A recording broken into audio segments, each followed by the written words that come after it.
blowout loss, the worst defeat in franchise history. And with the purple and gold on the verge of elimination tonight, some have started questioning what an early exit would mean for LeBron's legacy. The 36-year-old King has famously never lost a first-round playoff series, but a potential loss led ESPN's Ramona Shelburne to write that LeBron's pursuit of Michael Jordan could be fading away. Shannon, how much truth is there to this? I'm confused. Huh. So LeBron might lose in the first round for the first time in his career. Jordan didn't get out of the first round his first 3 years, being swept twice. I'm confused by this. Jordan played in the East when it was the beast, and LeBron played in the East when it was definitely the least. Nobody threatened him in the first round. But you told me Jordan was God. So you got to be able... Your favorite player, Larry Bird, told you Okay, Jordan if he's was God. that, he's got to be able to win a game. He's got to be able to get past the first round.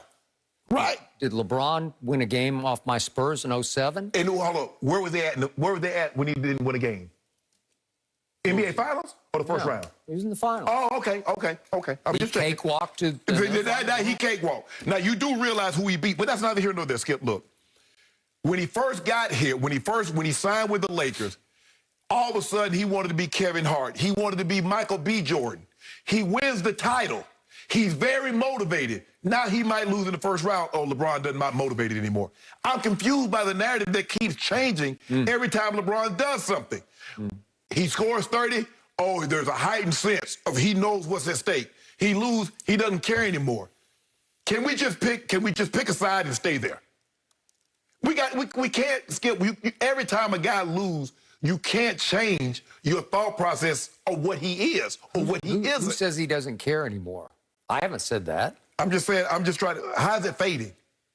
So LeBron might lose for the first, LeBron going into this was 14-0 in the first round. Jordan won one game, his first 3 trips to the playoffs. And somehow LeBron all of a sudden is like, oh, he'd be terrible. Okay, but that year that you're in question about, he was on a sub-500 team. He missed much of the year because he broke his foot. He came back and tried to play the last 6 or 7 What did you tell me if they're on the court? games. You told me if a guy's on the court, he's healthy. You told me that. Yeah, and you use it every time, okay? So he goes up against one of the all-time greatest teams in the history of this league, those Boston Celtics featuring Bird, McHale, and Parrish, all of the above. Teams you love. And he took them to the brink in 4 straight games, but he lost all 4. Right. And he took them into overtime in game number 1 and scored 63 points. And he did miss a shot that could have won the game. But he was coming off a foot injury, and he was barely back in shape to be able to play basketball. Skip, hold on. Okay, LeBron James scores 51, 8, and 8. He loses, takes him to overtime. You killed him. You didn't kill Jordan. Jordan, hold on. So what year was that for LeBron? That was years 2018, 15. Okay. 15. Okay. That was last year. And he was as hot as I've ever seen him from outside the lane. Oh, yeah. Just making jumper after jumper. He was out of his mind. Never seen him shoot like that. And 5, 4, 3, 2, 1, he's got Steph Curry on a switch, and he's got like a 18-foot jump shot over little tiny Steph Curry. And he passes that up to pass the ball to George Hill. Pass the guy out with a layup. Yeah. And Clay just easily fouls him and sends him to the free throw line. And predictably, he clanked one of the free throws, right? Yeah.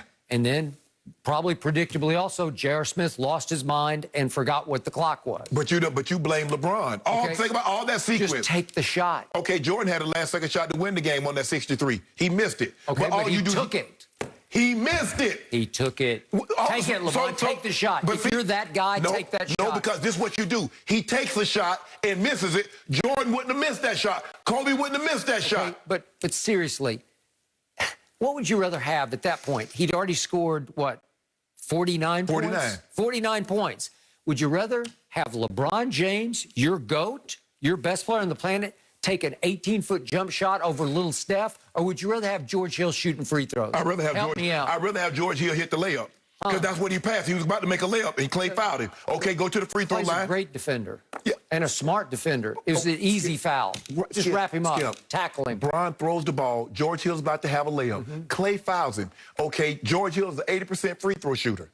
Okay, goes Okay? You can look it up. I never liked George Hill when he was a Spur, and somehow R.C. Buford traded him for Kawhi Leonard, the rights to Kawhi. Okay, Skip, I get that. You weren't high on George Hill. Nope. But I would not trust him in that spot. But that doesn't change the fact that he was 80% from the free throw line over his career. Okay, but he'd never been in that spot Skip, to win that game. If they had won game one, I don't know, it might have been an interesting series. Skip. It's at Oracle. Skip, this is how it works. Nobody has ever been in a situation until they're in that situation. How many times had Tom Brady had a game-winning drive in the Super Bowl before he had a game-winning drive in the Super Bowl? Okay, that's the way it works. That's how you show someone you can do it. You be in that moment and you get it done. George Hill had been around for a long time. He had never been in the finals. Okay, so let's go back to what just happened. I told you ahead of Tuesday night's Game 5 at Phoenix, this is a golden opportunity for your man, the quote-unquote GOAT, to start making his goatish case against Jordan. Right. Because he had an opportunity because there was clearly going to be no AD, and Chris Paul appeared to be back to about 100% healthy for that game. Okay. At home against a 51-21 team. And I thought LeBron could go in there and flex.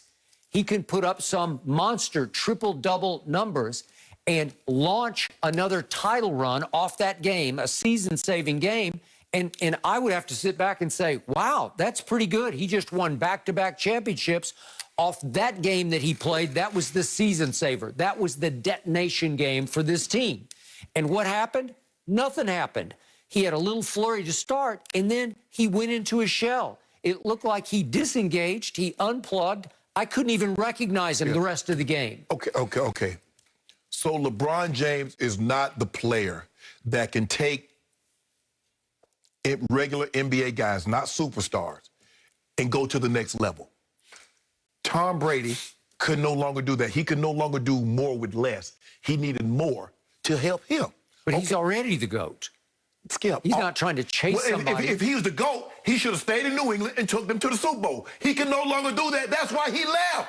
He's 43 years old. What difference does it make if you're the GOAT? So GOAT's age? LeBron's 36 years old. Skip. LeBron's 7 years younger. Skip. So let me ask you a question. Who you think, Skip, that man has played the third most minutes. He's played offense and defense. You know it's not the equivalent of playing quarterback. There's a reason why quarterback... There was a stretch earlier this regular season when everybody had LeBron as the front runner for the MVP. And he was, Skip. He got hurt. What part about he got hurt don't you understand? He should be okay by now. It's been a long time, right? Okay. Skip, you know how ankle sprains work. All I'm saying is this. So what? He can't carry a team of less with more. He can't do more with less. Okay, fine. If you want to say that, say that. But this notion that somehow is fading. When Jordan couldn't get out the first round his first 3 years, LeBron James has never lost in the first round. Okay, but the point was, even the great James Worthy said after the game on the local LA station, the Lakers station, that it just might be the most shameful loss in Lakers playoff history. It was pretty shameful, ending with LeBron walking up the tunnel with 5:40 left. So I guess losing Game 6 in the NBA Finals by 39 to your arch rival, the Boston Celtics. But it's just how it looked. It's how they didn't show up. So and it wasn't like Phoenix shot them out of the gym because they didn't. Wait a minute. Yeah. The guy, hold on. Kobe Bryant was on that team with Mamba mentality. You lose by 39. And that was and this loss to the Phoenix Suns was worse than the 39-point loss to your arch rival? Nobody showed up. Well, however way you look If you lose by 39, who shows up, Skip? Do or die tonight. I mean, it's a huge